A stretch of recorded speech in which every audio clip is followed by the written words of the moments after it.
उत्तराखंड देवभूमि की शांत वादियों में एक खामोशी थी, लेकिन ये खामोशी एक तूफान से पहले की थी, क्योंकि बनभूलपुरा से उठी एक चिंगारी अब पूरे राज्य की पहचान व्यवस्था को झकझोर रही है। एक खुलासा जिसने सिस्टम की नींद उड़ा दी और सरकार को सख्त एक्शन मोड में ला खड़ा किया। कालनेमी के बाद अब उन बहरूपियों की बारी है जो नकली चेहरे, नकली दस्तावेज और नकली पहचान के सहारे सिस्टम को मुट्ठी में लेकर घूम रहे थे।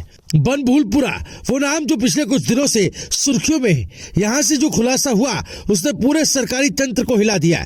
फर्जी पहचान पत्र, फर्जी स्थायी प्रमाण पत्र, जाति प्रमाण पत्र, निवास और वो सारे दस्तावेज जिनकी एक झलक पर किसी की जिंदगी बदल जाती है। यहाँ गैंग इन डॉक्यूमेंट्स को बनाते थे, बेचते थे और सिस्टम को ठगते थे। ये सिर्फ धोखा नहीं, ये प्रशासन और कानून व्यवस्था से सीधा खिलवाड़ था। इस प्रकरण के बाद सरकार ने साफ साफ शब्दों में कह दिया कि अब नहीं बचेगा कोई बहरूपिया। सीएम पुष्कर सिंह धामी ने अधिकारियों को निर्देश दिया, पूरे नेटवर्क को जड़ से उखाड़ो, सिर्फ मोहरे नहीं मास्टरमाइंड पकड़ो और जहां से भी फर्जी दस्तावेज निकले वहीं से बड़ा एक्शन शुरू कर दो।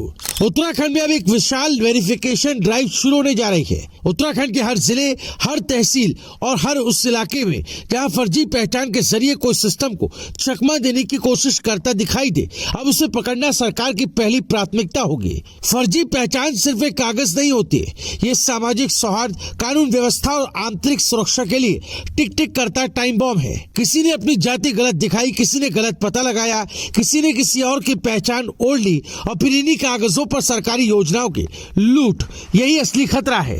एक फर्जी पहचान सिस्टम की पूरी इमारत में दरारें डाल सकता है। सरकार ने निर्देश दिए, जहां भी फर्जी दस्तावेजों के आधार पर योजनाओं का लाभ उठाया गया या पहचान बदलकर सिस्टम को धोखा दिया गया, वहां होगी कड़ाई, कानून का कोड़ा और प्रशासनिक जिम्मेदारियों की सीधी जवाबदेही। पुराने तरीकों से अब लड़ाई नहीं जीती जा सकती, इसलिए सरकार टेक्नोलॉजी को हथियार बना रही है। आधार आधारित प्रमाणीकरण, digital record, real time data sharing, संवेदनशील क्षेत्रों में स्पेशल वेरिफिकेशन।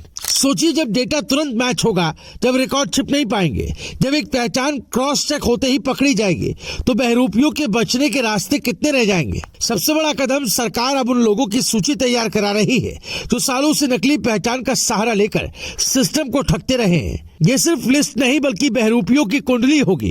कहाँ रहते हैं, कौन से दस्तावेज बनाए, किसके जरिए बने और किन किन योजनाओं का लाभ उठाया। इस बार सिर्फ फर्जी दस्तावेज ही नहीं पकड़े जाएंगे, बल्कि पूरा नेटवर्क और उसके भीतर छिपे सरकारी दोस्त भी बाहर आएंगे। इस प्रकरण ने सरकार को साफ संदेश दिया, यदि पहचान व्यवस्था को अभी नहीं सुधारा गया तो भविष्य में इसकी कीमत राज्य बहुत भारी चुकाएगा।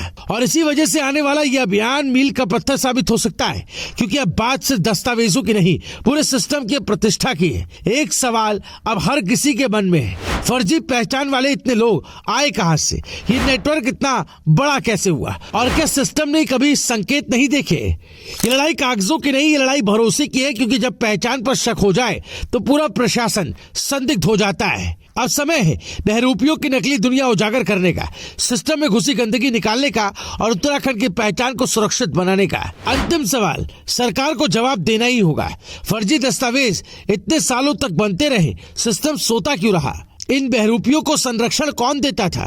कैसे छोटे मोहरे पकड़े जाएंगे या असली मास्टरमाइंड भी। वो अधिकारी जिनकी मिलीभगत सामने आई, क्या उन पर भी सख्त कार्रवाई होगी। सबसे बड़ा सवाल, क्या ये साफ सफाई केवल कुछ ही दिनों का शोर बनकर रह जाएगी या सच में बड़े बदलाव की शुरुआत होगी। अगर आप चाहते हैं कि उत्तराखंड की पहचान सुरक्षित रहे, अगर आप मानते हैं कि फर्जी दस्तावेजों का ये खेल बंद होना चाहिए, तो इस वीडियो को शेयर करें, लाइक करें, कमेंट में अपनी राय लिखें और चैनल को सब्सक्राइब करें, क्योंकि इस लड़ाई में आपकी आवाज ही हमारी ताकत है।